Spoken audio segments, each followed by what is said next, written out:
சசிகலா புதிய கட்சி தொடங்கிய நிலையில் கடலாடி பகுதியில் அவரது ஆதரவாளர்கள் இனிப்பு வழங்கி கொண்டாடினர்.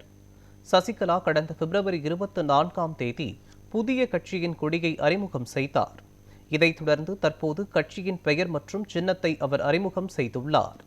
அனைத்திந்திய புரட்சித் தலைவர் மக்கள் முன்னேற்றக் கழகம் என பெயர் சூட்டியுள்ளார்.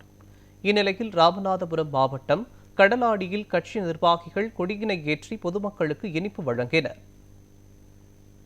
நல்ல கிராண்டா செலிப்ரேட் பண்ணியிருக்கோம். எல்லாருக்கும் ஸ்வீட் கொடுத்து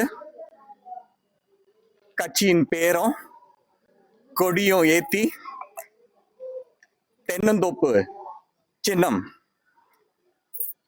இன்னைக்கு சின்னமா அறிவிச்சிருக்காங்க. எங்களுக்கு எல்லாம் ரொம்ப சந்தோஷம்.